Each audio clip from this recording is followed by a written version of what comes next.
आपके खिलाफ फैसला ना दें, क्या क्या बात हुई? बड़ी आपकी गर्मा गर्मी हुई। थ्रेट की ये बात है कि ये बेंच अनकॉन्स्टिट्यूशनल है।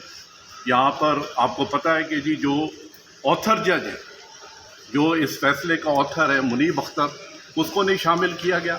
उसमें मंसूर अली शाह इधर नहीं बैठे हुए, और उसके बाद जो दो ये नईम अख्तर अवान और इनको जो इंक्लूड किया है, दूसरे कौन है जी? अमीनुद्दीन जी।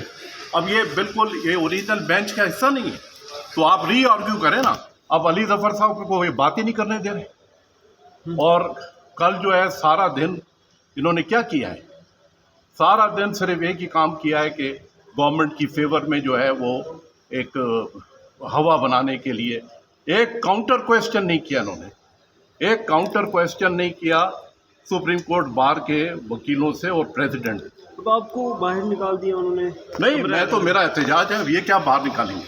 तो आपने बेसिकली उनको थ्रेट किया है कि आप जो देखते हैं कि मैं कैसे फैसला करते हैं? कोई थ्रेट नहीं किया है, उनको सिर्फ ये कहा है कि आप इंसाफ को नहीं, आपने कहा है 500 वकील बाहर खड़े हैं, हम देख लेते हैं आप कैसे फैसला करते हैं। नहीं, 500 वकील बिल्कुल खड़े हैं, हम उसका जो है तहफ़्फ़ुज़ करेंगे। हमारी पार्टी के खिलाफ हो रहा है ये थ्रेट अच्छा नहीं, बिल्कुल थ्रेट नहीं है। और तो ये है कि ये क्या कर रही है बेंच ये कर रही है कि ये इजाज़त दे रही है कि बाहर जो है मेंबरान असेंबली जो है पार्लियामेंटेरियंस का, वहाँ पर नीलामी हो, उनको लोग ख़रीदें और उनके जो है वो ये बेंच काम कर रही है। सर, आपकी इस हरकत से पीटीआई को फायदा होगा? 100% क्या सोच रहे हैं? 100% इस तरह थ्रेट करने से चीफ जस्टिस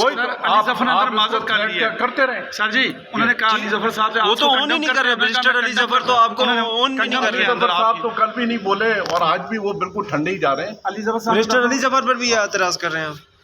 बस मतलब उनको पूरा बोलना चाहिए।